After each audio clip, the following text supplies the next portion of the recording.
Good day. Thank you for asking me to share some commentary in regard to an evolving issue as we in the uprun to the seventh national elections in the history of a democratic South Africa. On May the 29th, South Africans will go to the polls to again participate in what is called the democratic franchise. 22 days before this, we have currently flooded in our media commentary, but more than commentary, a notification issued in terms of a letter by an MKP member, founder member in the name of Mr. Khumalo. In such, Mr. Khumalo has written to the IEC as well as to Mr. Jacob Zuma to inform them that Jacob Zuma is no longer the president of the MKP, but that he is the leader of the MKP. Now, you would recall that the MKP, since its emergence, which relatively started slow, with no real attention being paid to it late in 2023, you would also remember that South Africa has over 350 parties. So one can accept the fact that when the MKP was registered, it became one of those that were registered, and therefore it registered no signal on any true dial in that regard. However, in the last 3 months, the emergence of Jacob Zuma's presence in the MKP has raised a number of concerns. It has raised concerns, particularly for the African National Congress, who seems to have been caught in sixes and sevens because it most probably dismissed originally the registration of the MKP until it realized that the MKP has a leader in the form of its member, Jacob G. Zuma. Now, interesting enough, as late as last week or this week, we were once again informed that the African National Congress, in its DC structure, had written to Jacob Zuma for the first time to indicate to him that they will need him to attend a disciplinary hearing concerning his activities as a member of the ANC, but what I would call extramural activities in being part of a campaign, in leading a party that would be opposing the African National Congress come May the 29th. Now, many of us have asked the questions before, why did the ANC not from the onset act against Jacob Zuma? And the information that we had received is that the matter was discussed and it was resolved, most probably from a tactical or strategic point of view, not to take the issue of Jacob Zuma on, because the idea behind that, at least as vocalized by ANC leaders, was that it was going to render Jacob Zuma, its member, as a victim, and therefore the MKP would garner more support in that regard.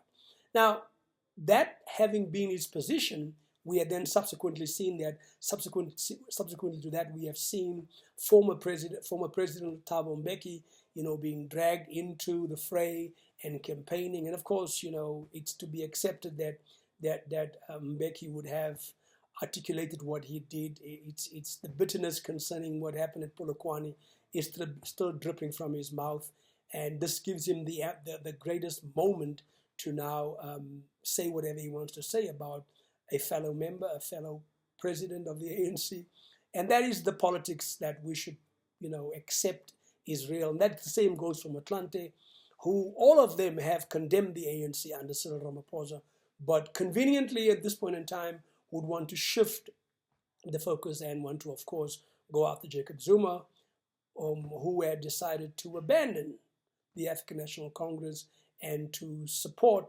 publicly a different party that he leads in that regard. So, it's part of the game, and so I guess that is unfolding.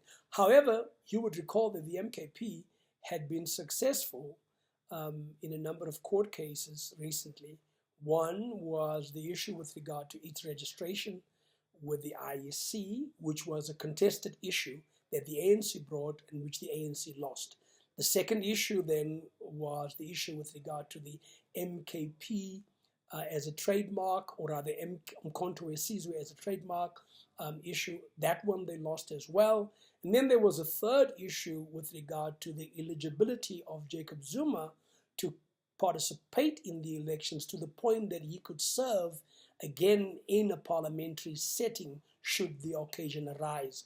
And in that regard, again, the electoral court had found and ruled that yes, there's a case to be made, that Jacob Zuma should be allowed to serve if he desires to serve or if he is entrusted to serve. And the issue revolved around the sentence that was issued against him by the CC in the period of 2021, 2022, 2021, around there, when we had subsequent to that the civil unrest in the KwaZulu-Natal and Gauteng areas. And the issue that the electoral court raised at the time of its verdict was that Jacob Zuma at the time had no recourse to appeal the findings. And then on the basis of that, it therefore sees him fit to contest in that regard. However, that issue has been taken on appeal, and we will then have to wait for the outcome of that, which again I think would be entertained by the CC. Needless to say, subsequent to that, we have seen that that representatives of Jacob Zuma, in terms of legal setting, have asked for the recusal of a number of judges whom they believe are biased towards against Jacob Zuma in this regard. That the jury is still out on that. The proverbial jury is still out on that issue. But that is the context of where we find ourselves. And then, of course, we've had now the Khumalo issue, which I think the IEC has laid to rest with its response, official response, in which it categorically asserts that it will not be dragged into party political matters where individuals or whoever in a party deem it their inalienable right to then, come to the IEC and to rectify certain things in that regard. I think it would have been surprising if the IEC would have entertained what Mr. Khumalo got himself involved with, because the question then would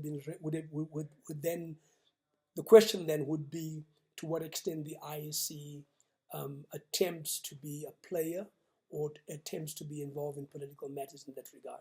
And so, in a nutshell, from what we accept and understand, the official position is that notwithstanding the threat, the letter from Khumalo, Jacob G. Zuma remained the president of the MKP, at least as far as the IEC is concerned at this point in time. Now, social media is a flood with regard to allegations of money flying around.